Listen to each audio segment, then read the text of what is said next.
পারুল বলেছিল, চিন্তা করো না সুভাষদা, আমি জেঠিমাকে দেখব, তুমি নাটক করাও। পাড়ার ক্লাবে সুভাষদার নাটকের আখড়া।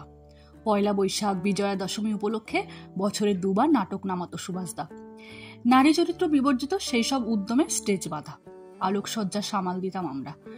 জেঠিমা সেরিব্রাল অ্যাটাকটা ছিল বড় চ্যালেঞ্জ। বেসরকারি চাকরি, মায়ের সেবা সামলে নাটক করানো প্রায় অসম্ভব ছিল সুভাষদার পক্ষে। টানা 6 মাস সুভাষদার এলোমেলো ঘর সংসার যত্নে রেখেছিল পালুর। তৃতীয়ার চাঁদের দিকে এক মুখ ধোঁয়া ছেড়ে সুভাষদা বলেছিল, মায়ের সেবার বদলে যে লিড রোল চেয়ে বসবে ভাবতেও পারিনি। বাচ্চা মেয়ে সহানুভূতির সুযোগ নিয়ে পাড়ার নাটকও পলিটিক্স করলো। পারুলকে একটু প্রেজেন্টেবল করে দিতে পারবি রাজা? মেকআপ আর্টিস্ট হওয়ার স্বাদ বুকে অঙ্কুরোদ্গম ঘটিয়েছিল কয়েক বছর যাবৎ। নমস্কার, গল্পের মাঝে পরিবারের পক্ষ থেকে আপনাদের সবাইকে স্বাগত। আজকের গল্প অন্বেষা রায় রচিত বাস্তু সাপ। এটি প্রকাশিত হয়েছে আনন্দবাজার পত্রিকায় 7 এপ্রিল রবিবার 2024। তাহলে শুরু করা যাক। সুভাষদার কথায় ক্ষয়িষ্ণু চাঁদের অদৃশ্য অংশে পারুলের গোল মুখ বসিয়ে নিয়েছিলাম। অমাবস্যায় ভেজানো ত্বক, জোড়া ভুরু, পাতলা দুটো ঠোঁট যেন মাধবীলতার পুষ্পবৃন্ত, চওড়া নাক। শরীরের গড়ন এতটাই ছোটখাটো যে ভিড়ের মধ্যে ওর উপস্থিতি ধরা পড়ত না। ভরসা দিয়ে বলেছিলাম, চিন্তা করো না। চিন্তা ছাড়তে পারেনি সুভাষদা। নাটকের দিন উৎকণ্ঠিত গলায় বলেছে, চেয়ারটা ঠিকঠাক করে দিস রাজা, এই প্রথম নাটকে নায়িকা নামাচ্ছি, লোকে তো ওকেই দেখবে। জবাব দিইনি, বলিনি, সুভাষদা, এমন কাদামাটির মতো আনপড়া মুখ যত্ন নিয়ে সাজাতে হয়। একটা অসহায় মেয়ে কিভাবে দুর্বলতার সীমা ছুঁয়ে ঘুরে দাঁড়াচ্ছে তা যখন ও দর্শককে দেখাবে, তখন যেন আমার শিল্প সামান্য হলেও ওকে এগিয়ে দিতে পারে। কিছুতেই মনের মতো হচ্ছিল না সাজ। বারবার সাজাচ্ছিলাম আর মুছে দিচ্ছিলাম। পারুলও আয়নায় চোখ রেখে তীক্ষ্ণ দৃষ্টিতে পরখ করছিল সবকিছু। প্রবল হাততালিতে ভেসে গিয়েছিল বিজয়া সম্মেলনী। উচ্ছ্বাসের কোলাহলে গলা তুলে সুভাষদা বলেছিল, মেয়েটা লম্বা রাসের ঘোড়া, সাদামাটা সাজও কেমন দর্শকদের মাতিয়ে দিল দেখলি? দপ করে আলো নিভে গিয়েছিল বুকের ভিতর। বলিনি, সুভাষদা, পরিচালকের ওই সাধারণ সাজের পরিশ্রমটুকু দেখতে পেলে না? ওর ফ্যাকাশে গাল কিভাবে কেউটে ত্বকের মতো উজ্জ্বল হলো, কিভাবে স্পষ্ট হয়ে উঠল নাকের আকার, কেমন করে জোড়া ভুরু দুটো নিজের সমস্ত অস্তিত্ব ছেড়ে এমন সপ্রতিভ হয়ে উঠল মঞ্চের আলোয়। কই, জানতে চাইলে না তো? সুভাষদা কেন, পারুলও জানতে চায়নি। পুরো কৃতিত্ব নিজেই নিয়েছে নিঃশব্দে। উজ্জ্বল মুখে দাঁড়িয়ে ফটো তুলিয়েছে, আমাকে সম্পূর্ণ উপেক্ষা করে। ছবিটার দিকে তাকালে আজও মায়া হয় নিজের জন্য। সেটা 2000 সাল। পৃথিবী এবং আমি দুজনেই অনেকটা ভিন্ন তখন। পরের বারও কেন্দ্রীয় চরিত্রে পারুল। অনুষ্ঠানের দিন সাজাতে গিয়ে দেখি বৃত্তাকার শ্যামল মুখে জোড়া ভুরুর বদলে ক্ষীণ দুটো রেখা, নাকের পাশে পাউডারের বেমানান ছোপ, মাধবীলতার পুষ্পবৃন্তে চটুল রক্তাভা।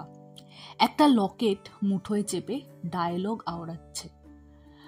বিরক্ত হয়ে বলেছিলাম, মুখটা ধুয়ে এসো।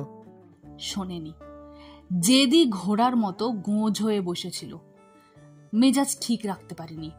ভিজে তোয়ালে দিয়ে ঘষে ঘষে মুছিয়ে দিয়েছিলাম মুখটা। বলেছিলাম, এত অল্পে ডানা গজালে ওই লকেটের ঠাকুরও তোমাকে বাঁচাতে পারবে না। ও জবাব দেয়নি, হাতের মুঠিও আলগা করেনি। মেকআপের ডিপ্লোমা কোর্স শেষ হওয়ার আগেই ইন্দ্রদার দলে কাজ পেয়েছিলাম। ইন্দ্রদা দিলখোলা মানুষ, টাকার হিসাব না বুঝলেও নাটক বুঝত হৃদয় দিয়ে। প্রচুর পড়াশোনা করত। পিঠ চাপড়ে বলতো, রাজা, তুই ম্যাজিক জানিস, কেউ স্বীকার করুক না করুক, তোর মেকআপ ওদের অভিনয়কে অনেকখানি এনহ্যান্স করে দেয়। রিহার্সালে এসে চরিত্রগুলোকে বোঝার চেষ্টা করতাম। কুশীলবদের চোখ মুখের গঠন খেয়াল করতাম মন দিয়ে।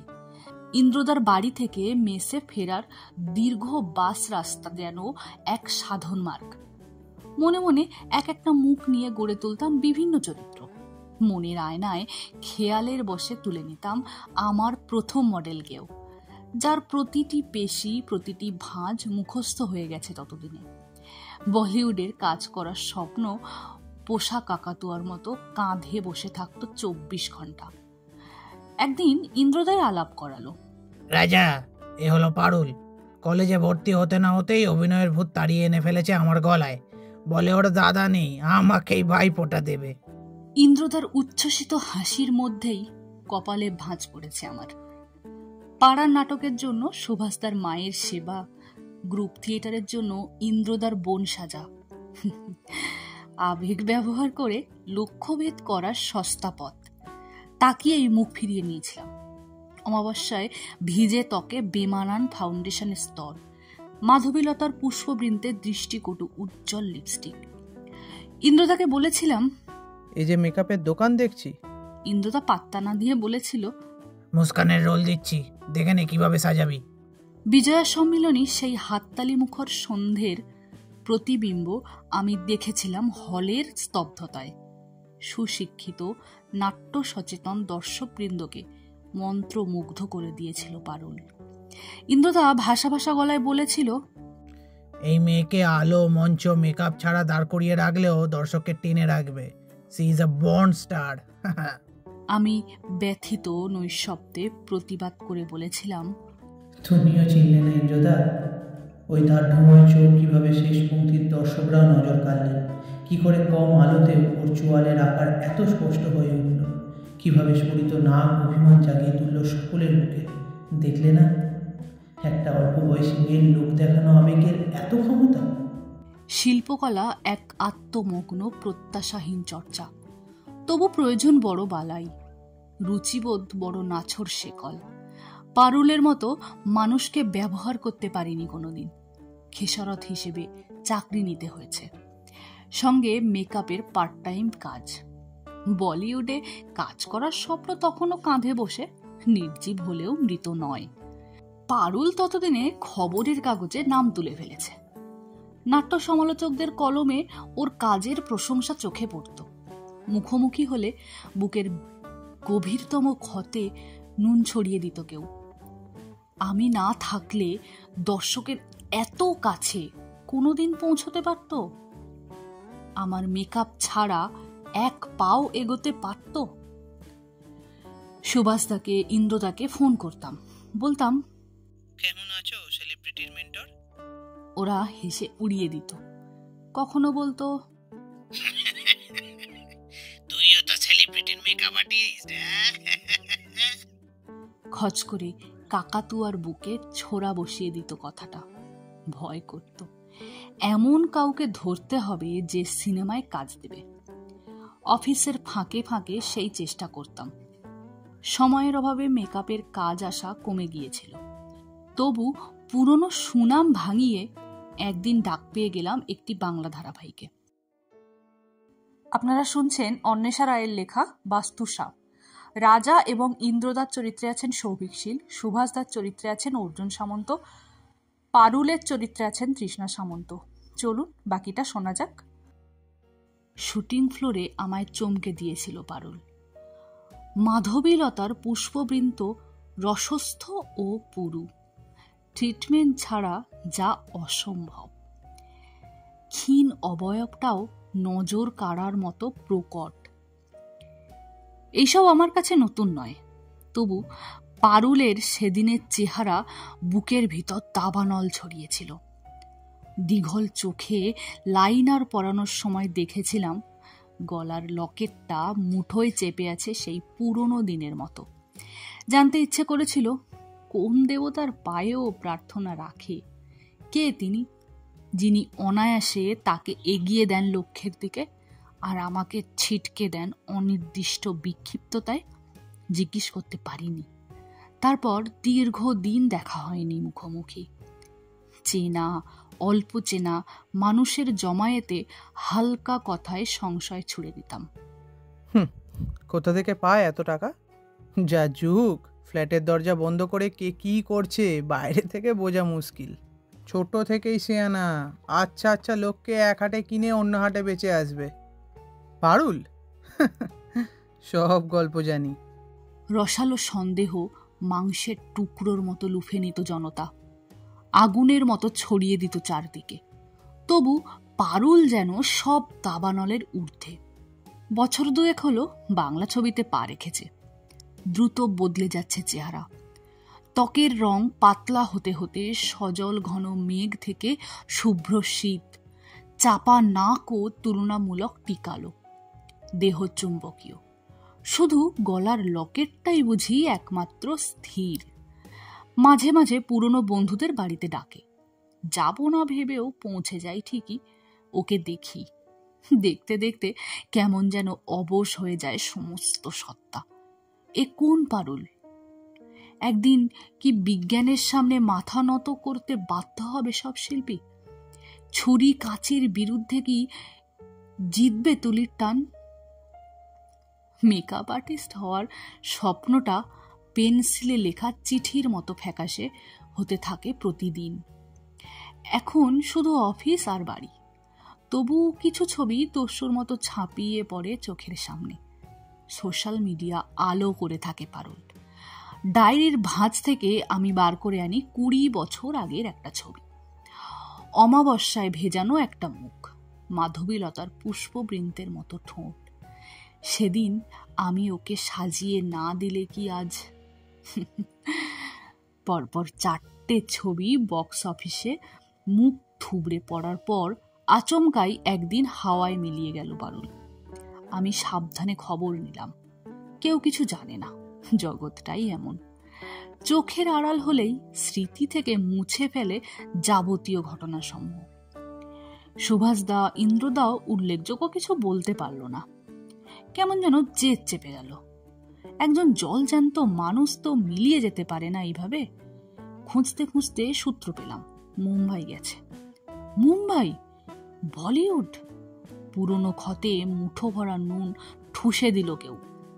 কে জানে কার বোন কার প্রেমিকা সে যে সুযোগ করেছে। চালাকি তো কম জানে না। ডায়েরি থেকে এক টানে ছবিটা বার করে ছিঁড়ে ফেলতে ইচ্ছে করলো। হাতে নিয়েও থমকে গেলাম। অমাবস্যা ভেজা ত্বক, মাধবীলতার পুষ্পবৃন্তের মতো। সেই দিন, এই মুখ আমি না সাজালে কি আজ? 8 মাসেও খুঁজে পেলাম না পারুলকে, না জীবনে না পর্দায়। অফিস থেকে ফিরে ডায়েরির ছবিতে চোখ রাখি প্রতিদিন। নিয়ম করে বিয়ের জন্য তাগাদা দেয় দিদি। কিছুদিন হলো প্রমোশন হয়েছে, বাড়তি উপার্জন এনেছে মনের গভীর অসুখ। এই কি চেয়েছিলাম জীবনের থেকে? সুভাষদার ফোনটা এলো আচমকা, উত্তেজিত গলায়। ছবিটা দেখেছিস রাজা?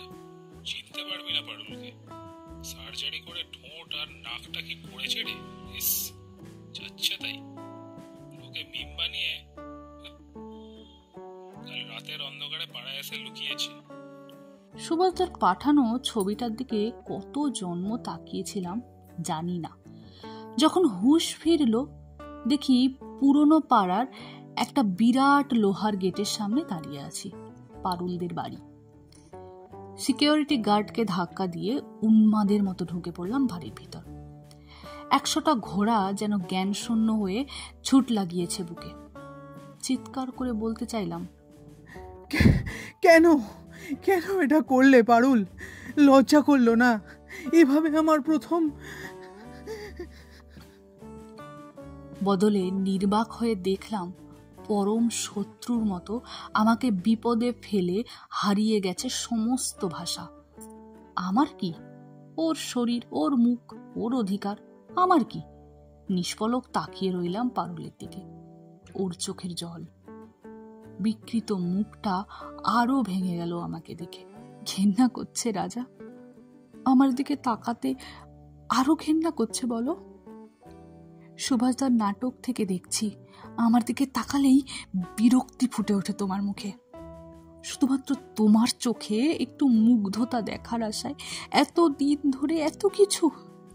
অপটু হাতের সাজ, botox, gym, grooming class, surgery, তবু এত ঘেন্না।